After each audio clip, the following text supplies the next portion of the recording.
क्या पर्पज है इन्वेस्टिगेट करने का, और फिर हम एनालिसिस करेंगे कि कंक्लूजन निकालेंगे उससे कि क्या डिफेक्ट किस वजह से आया है और क्यों आया है। ठीक है, तो इंट्रोडक्शन हमारा हो गया था। इसमें हमने पढ़ा था कि जो डिफेक्ट आने के रीजन है वो या तो वेदर की वजह से आ सकता है, या फिर आपका पुअर कंस्ट्रक्शन मटेरियल हो सकता है, या फिर पुअर वर्कमैनशिप हो सकता है, या फॉल्टी डिजाइन हो सकता है।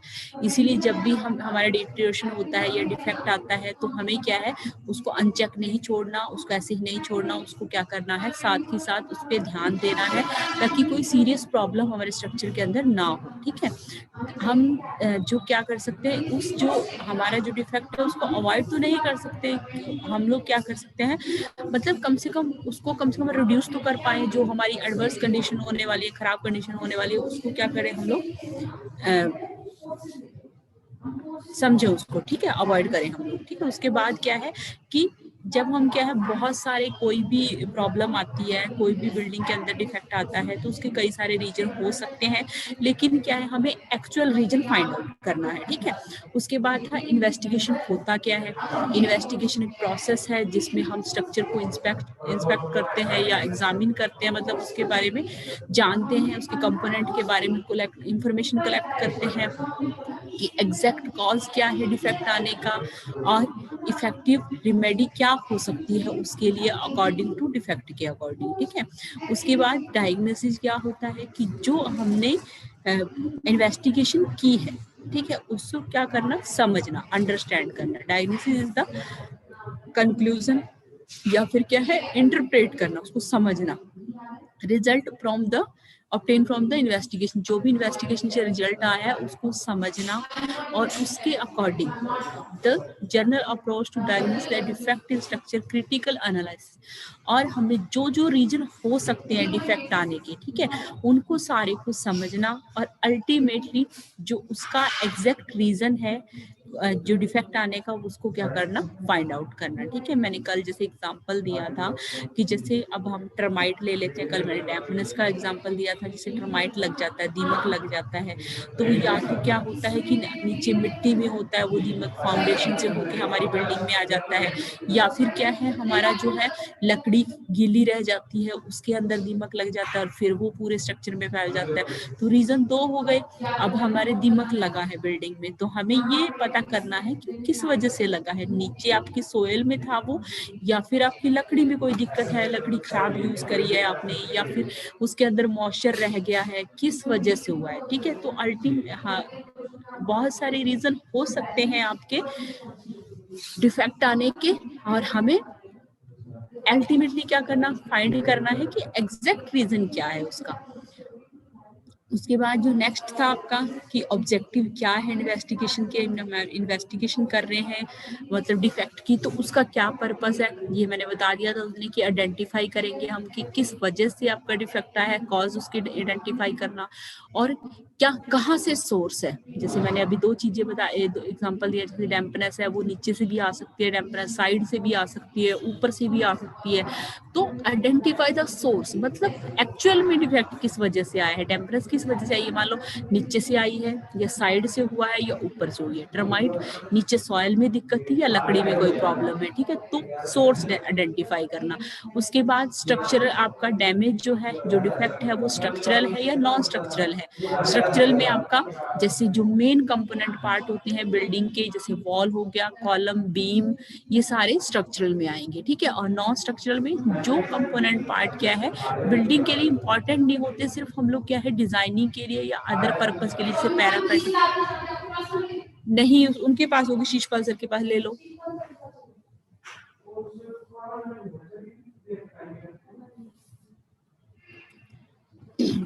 सॉरी, तो यहाँ पे क्या है किस कौन सा है, जैसे नॉन स्ट्रक्चरल है, अगर उसमें कोई प्रॉब्लम आती है तो इतना बड़ा इशू नहीं है, लेकिन अगर स्ट्रक्चरल जैसे वॉल है, अब उसमें कोई प्रॉब्लम आई है तो हमें ज्यादा जल्दी ध्यान देना है, बीम्स में कोई दिक्कत आई है, ऊपर रूफ में कोई प्रॉब्लम है, तो इन सारी चीजों पे हमें क्या करना पड़ता है, जल्दी ध्यान देना पड़ता है। तो उसके बाद कि आपका जो हमने ये असेस करना है, ये एस्टिमेट लगाना है, डिटरमाइन करना है कि डैमेज किस वजह से बढ़ रहा है, ठीक है। तो आपका कोरेजन की वजह से या आग की वजह से या अर्थक्वेक की वजह से या फिर कोई अदर इन्वायरमेंटल रीजन है या कोई और अदर रीजन है जिसकी वजह से आपका जो डैमेज है वो एक्सटेंड हो रहा है, ठीक है। उसके बाद उसके बाद आपका क्या है, सॉरी लास्ट में यही, टू असेस द रिजिडल स्ट्रेंथ, मतलब हम स्ट्रक्चर का डिफेक्ट हम लोग फाइंड आउट करने हैं, फिर उसके बाद डिफेक्ट हमें पता लग जाएगा तो हम क्या करेंगे, रिपेयर करेंगे, ठीक है। तो इसलिए हमने क्या करना है, रिजिडल मतलब उस स्ट्रक्चर की स्ट्रेंथ अब कितनी बची है, कितनी किसमें क्षमता है, ठीक है।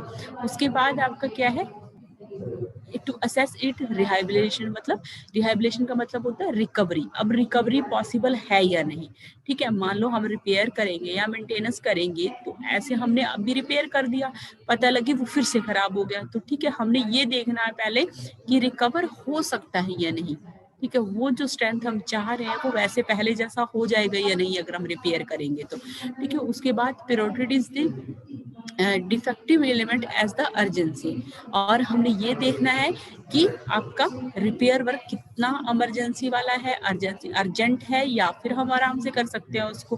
तो ये हम अगर हमें ये इन्वेस्टिगेशन कर लेंगे तो हमें ये पता लग जाएगा। उसके बाद last to select and plan the effective remedy, ठीक है। अब हमें क्या करना है कि हमने सिलेक्ट करनी है कि कौन सी रेमेडी हम इसके लिए यूज करेंगे, कौन सा हम लोग रोकथाम करेंगे, कौन सा हम प्रोसेस यूज करेंगे रिपेयर के लिए, तो ये हम लास्ट में हम क्या करेंगे, फाइंड आउट करेंगे, ठीक है, सिलेक्ट कर लेंगे। उसके बाद नेक्स्ट जो टॉपिक है आपका, ये मैं पहले करवा चुकी हूँ पूरा सिलेबस, ठीक है।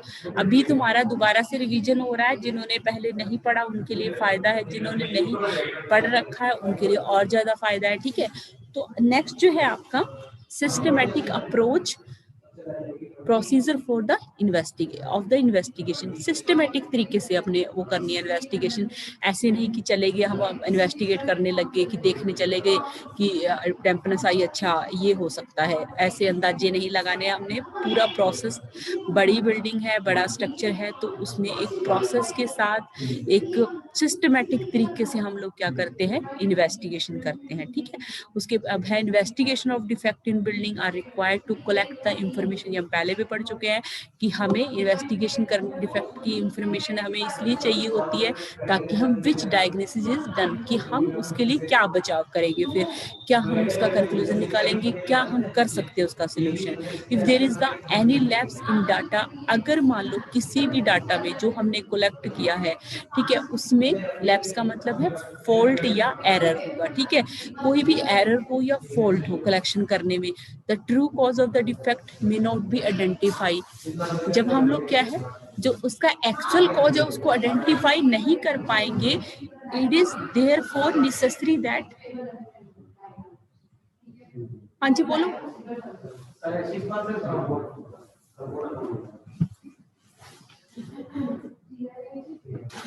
हमारा क्या है, जब हमें क्या करना, हमारा जो मोटिव है इन्वेस्टिगेशन करने का, डाटा कलेक्ट कर रहे हैं हम लोग ताकि हम लोग उसका क्या है, जो उसका प्रोसेस हो सकता है रिपेयरिंग का वो हम कर पाए, ठीक है।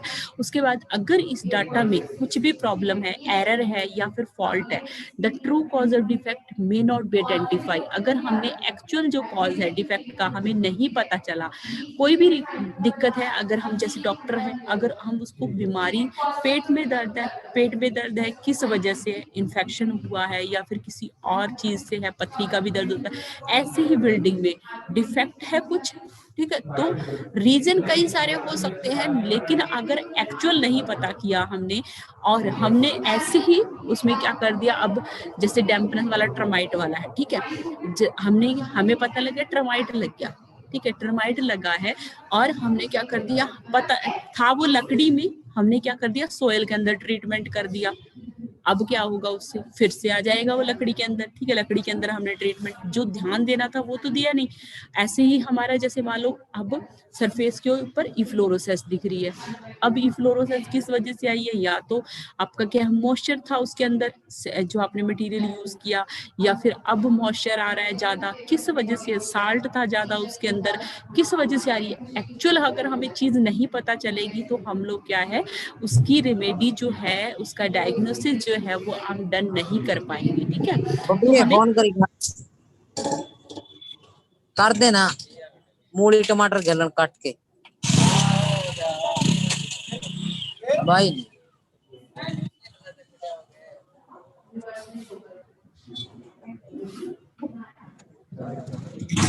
किसकी आवाज है ये?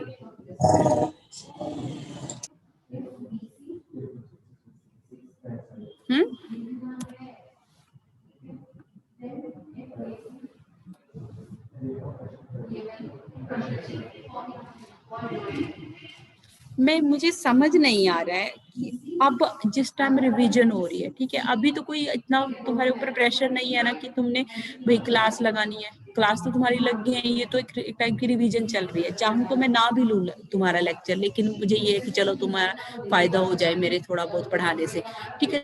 लेकिन बच्चे अगर नहीं पढ़ना, ऐसे ही तुमने टाइम पास करना तो मत आओ, कोई फायदा नहीं है, क्यों बैठे रहते हो यहाँ पे, अब तो कुछ है भी नहीं इतना। तो जिन्होंने पढ़ना है, जो सीरियस है, जिनको लगता है कि मेरा पहले रह गया तो अब पढ़ लेता हूँ, ठीक है, क्योंकि अभी मैंने जस्ट पीछे भी 2 चैप्टर का रिवाइज कराया था, अभी मैं तुम्हारा इन 10 दिन में सारा, में हो सका तो पॉसिबल मैं सारा कराने की कोशिश करूंगी, ठीक है। जिनका रह गया उनको फायदा हो जाएगा, और जिन्होंने कर लिया उनका और ज्यादा फायदा हो जाएगा। तो इस टाइम तो सीरियस हो जाओ, अब 1 महीना है, ठीक है,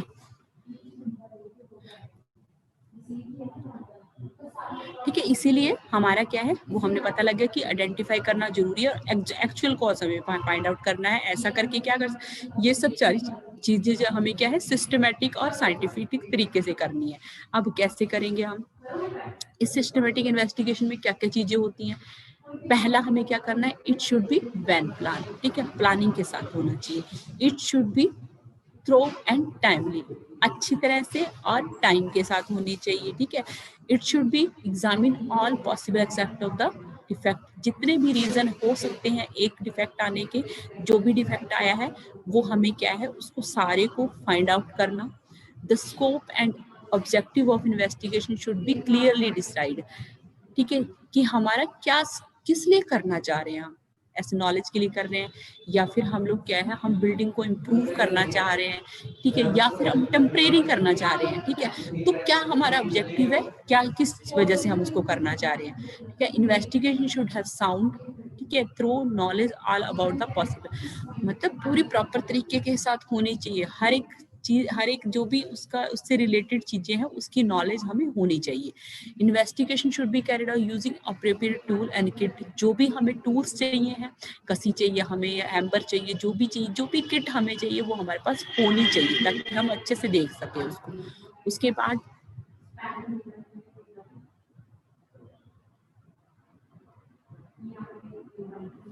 अब क्या है कि हम सिस्टमेटिक अप्रोच में कौन कौन सी चीजें कर सकते हैं। पार्लियामेंट्री इन्वेस्टिगेशन में क्या होता है कि हम गए और देखा स्ट्रक्चर को फिजिकली, जैसे पार्लियामेंट्री आसपास क्या है, कितना डिफेक्ट आया है, ये सारी फिजिकल इंस्पेक्शन आ जाएगी। उसके बाद कि उसको देखना फिजिकली कैसा दिख रहा है वो, ठीक है, खराब दिख रहा है, पेंट उतरा हुआ, उसका प्लास्टर उतरा हुआ दिख रहा है, ठीक है।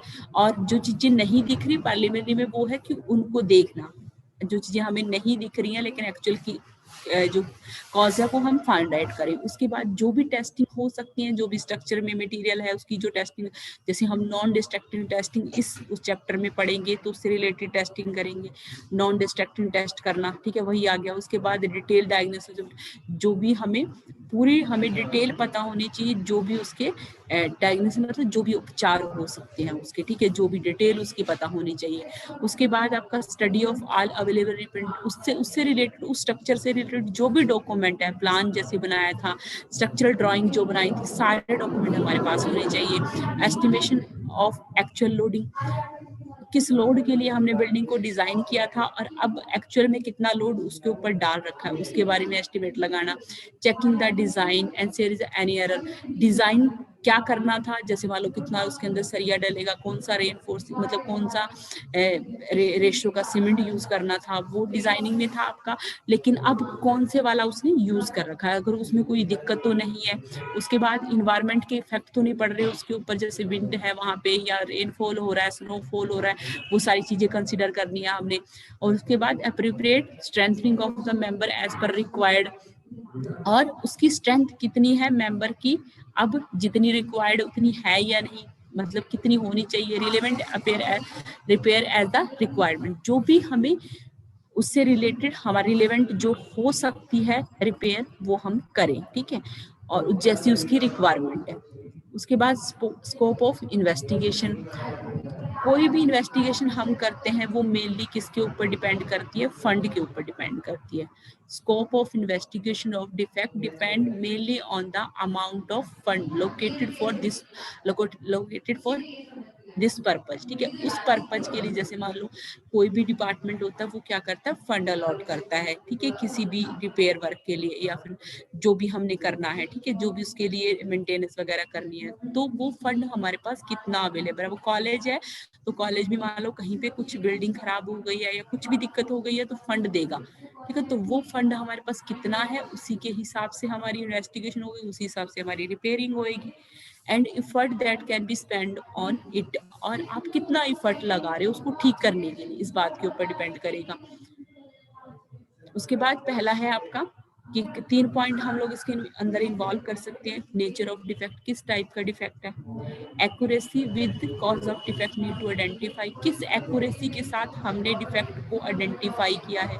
उसके बाद प्राइमरी एम ऑफ इन्वेस्टिगेशन, हमारा एम क्या है, मैंने पहले बताया कि हम वैसे नॉलेज के लिए कर रहे हैं या हम उसको पूरा मतलब रिस्टोर करना चाह रहे हैं बिल्डिंग को, कि पूरा आपकी बिल्डिंग मेंटेन हो जाए, या फिर हम लोग एक टेम्परेरी ऐसे थोड़ा एक बार रिपेयर कर दे, बाद में हम उसको देखेंगे क्या इन्वेस्टिगेशन करने का क्या प्रोसेस है, हमारा डिफेक्ट क्यों हम आइडेंटिफाई कर रहे हैं। उसके बाद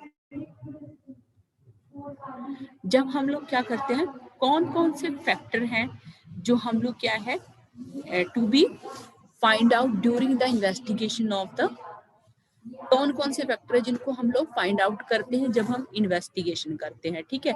the basic aim of the investigation determine the, वही सेम चीज आ गई कि हमें ये पता करना चाह रहे हैं कि किस वजह से डैमेज हुआ है, किस वजह से बढ़ रहा है, उसका रूट कॉज, जड़ क्या है उसकी। If the root cause of the defect are not established medial may be not identified, वही चीज रिपीट कर रहा है कि ये रूट कॉज अगर हमें नहीं पता चलेगा तो हम इफेक्टिव रेमेडी नहीं दे पाएंगे उसको, और जो भी हमने दिया उसका कुछ मतलब नहीं होगा, ठीक है। इसलिए हमें पहले ये पता करना है कि उसका रीजन क्या है, किस वजह से, एक्चुअल जो कॉज है उसका, जड़ जो है उसकी, वो हमें पता चलेगी, तभी हम उसकी रेमेडी कर पाएंगे, ठीक है।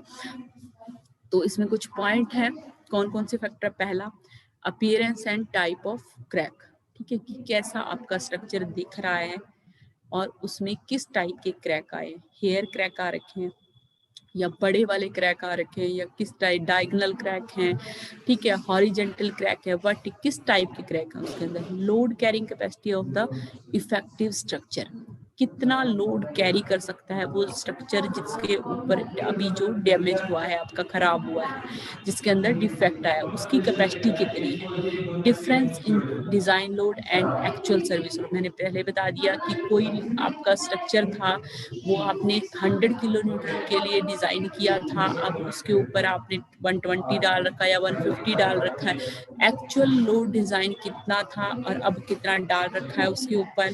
स्प्रेड ऑफ द डिफेक्ट, अगर डिफेक्ट कहाँ कहाँ पे आ रखे हैं, हल्के फुल्के हैं, लोकलाइज मतलब कम है, या फिर ओवर द एंटायर एरिया, पूरे एरिया में हो रखे हैं।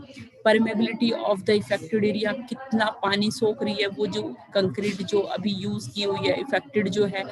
Extent and source of the dampness, किस वजह से डैम्पनेस आ रही है, कितनी बढ़ रही है dampness.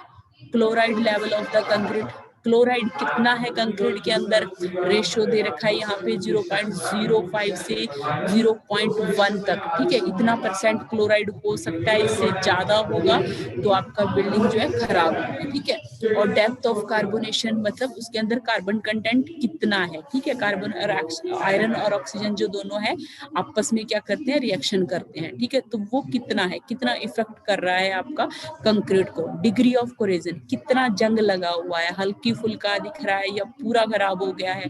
Type of defect in would work, किस टाइप का जो वुड वर्क है, दीमक लग गया उसके अंदर, या जो आपकी स्केलिंग ड्राई रोट है आपका, या फिर आपका स्वेलिंग हो रखी है वुड वर्क के अंदर, किस टाइप का डिफेक्ट है उसके अंदर।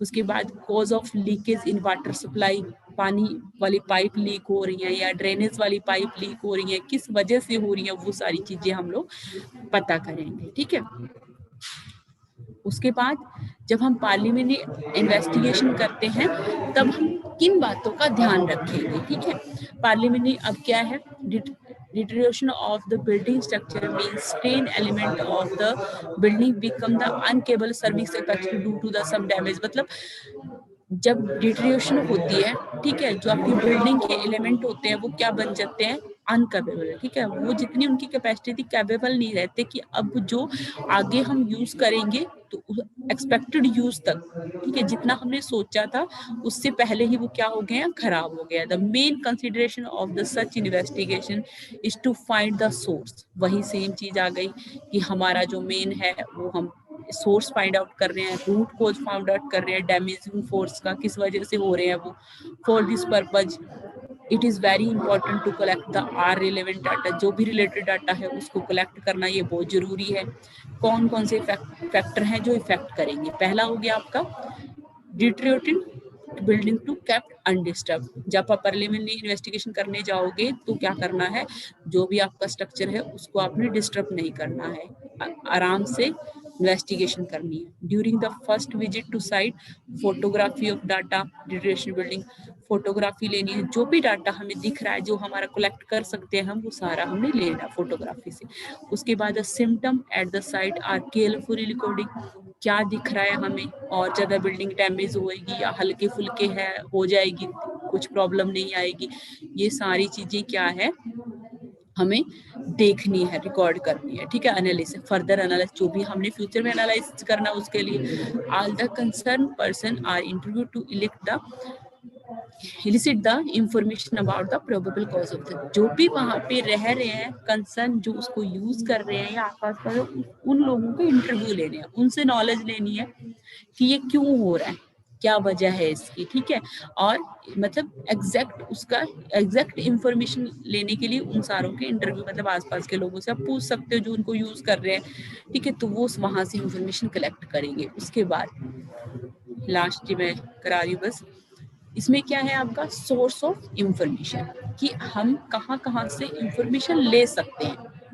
ठीक है, इन्वेस्टिगेशन जो है, for the investigation of defect in building, investigation require enormous data, बहुत लार्ज डाटा हमें चाहिए होता है। ठीक है, वो कहाँ कहाँ से मिल सकता है। पहले ड्राइंग एंड स्पेसिफिकेशन, जो उस जब हमने बिल्डिंग को बनाया था तो ड्राइंग तैयार करवाई होगी। ठीक है, तो उससे रिलेटेड सारा डाटा इकट्ठा करना है, वो ड्राइंग हमने लेनी है। ठीक है, और कैसा में detail of the material use, method of construction, कौन सा मटेरियल यूज किया था, किस टाइप का मेथड हमने यूज किया था। ठीक है, there may be some deviation during the construction, जो ड्राइंग बनी थी उसके अकॉर्डिंग कंस्ट्रक्शन कर रखी है या उसमें डेविएशन कर रखा है, मतलब उसको चेंज कर रहा है। ठीक है, actual detail of the construction can be known actual inspection other side mode. ठीक है, और हम लोग क्या है, इन सारी चीजों से एक्चुअल जो डिटेल हम कंस्ट्रक्शन की इकट्ठा कर लेंगे तो एक्चुअल इंस्पेक्शन हमारी हो जाएगी। साइट के जो भी नोट्स होते हैं, जहाँ जो भी हमारी वहाँ पे कंस्ट्रक्शन हो रखी है, उससे हम पता कर सकते हैं। कंसल्टेंट आर्किटेक्चर जो है, आर्किटेक्चर जिसने बनाया था उसको, ठीक है, कॉन्ट्रैक्ट लिया था, ठेकेदार था जो, उनसे हम पता कर सकते हैं कि उन्होंने कौन सा मटेरियल में वेरिएशन करी है या कौन सी स्पेसिफिकेशन चेंज करी है, कौन सा कहाँ पे क्या चेंज कर दिया, बीम में कितना सरिया डाल दिया, कितना कॉलम में डाल दिया, क्या किया उन्होंने। ठीक है, वो चेंज किया, वहां से पता कर सकते हैं। साइट नोट्स रिपोर्ट, जो भी साइट पे अब काम कर रहे हैं, जो भी वर्कमैनशिप होती है, जो भी जहाँ पे काम चल रहा होता है, वहाँ पे सारी चीजें नोट होती हैं। ठीक है, तो कौन सा मटेरियल आया था, कैसी वेदर कंडीशन थी वहाँ पे, अच्छी क्वालिटी का वर्कमैनशिप हुई थी या नहीं हुई थी, ये सारे साइट्स पे नोट्स वगैरह होते हैं, वो सारे हम लोग कर सकते हैं। ठीक है, वहाँ से कलेक्ट कर सकते हैं। ड्यूरिंग जब कंस्ट्रक्शन चल रही थी तो कहाँ बारिश हो रही थी या साफ मौसम था, कैसा था, जब हमने मटेरियल रखा था वहाँ पे मटेरियल सही सही जगह पे रखा हुआ था या धूल मिट्टी में ऐसे कहीं पे भी रख दिया था, ठीक है। तो वो सारा हम लोग वहां से पता करेंगे, रिपोर्ट लेंगे वहां से। मेंटेनेंस मैनुअल और अदर रिकॉर्ड, बिल्डिंग है अभी, अगर अब दिक्कत हुई है तो पहले कभी दिक्कत हुई होगी, तो अगर पहले दिक्कत हुई थी तो वो उसका मेंटेनेंस रिकॉर्ड होगा, ठीक है। वो मेंटेनेंस रिकॉर्ड, उसमें पहले क्या हुआ था, आपने क्या चेंज किया था, कौन सा मेथड यूज किया था रिपेयर करने के लिए, तो वो हमारे पास मेंटेनेंस मैनुअल भी होने चाहिए, मेंटेनेंस से रिलेटेड सारी हमारे पास रिकॉर्ड होना चाहिए, ठीक है। उसके बाद क्या है, इंटरव्यू, वही सेम कि इंटरव्यू विद द यूजर, जो यूज कर रहे हैं उनसे क्या करना है, हमने नॉलेज लेनी है कि डिजाइन, कंस्ट्रक्शन, मेंटेनेंस कैसी हो रही है यहाँ पे, कैसे हुआ था, क्या नहीं, तो इंटरव्यू ले सकते हैं। इंस्पेक्शन कर सकते हैं कि जो भी हमारी इंफॉर्मेशन, हमने इंपॉर्टेंट इंफॉर्मेशन ली है उससे रिगार्डिंग हम डिटरेशन, किस inspection of the deterioration of the building, original construction, ageing, crack pattern, deflection, relative displacement, जो भी हुआ है मतलब उसके अंदर वो इंस्पेक्शन करके उससे हम लोग डाटा अंदाजा लगा सकते हैं। टेस्ट एंड मेजरमेंट, जो भी टेस्ट होते हैं जैसे नॉन डिस्ट्रक्टिव टेस्ट होंगे, वो सारा मॉइस्चर कंटेंट कितना है बिल्डिंग में, फिजिकल केमिकल प्रॉपर्टीज क्या है, क्रैक कितना हुआ है, डिफ्लेक्शन कितना हुआ है, ये सारा मेजर कर लेंगे हम, वहां से हम डाटा कलेक्ट कर सकते हैं।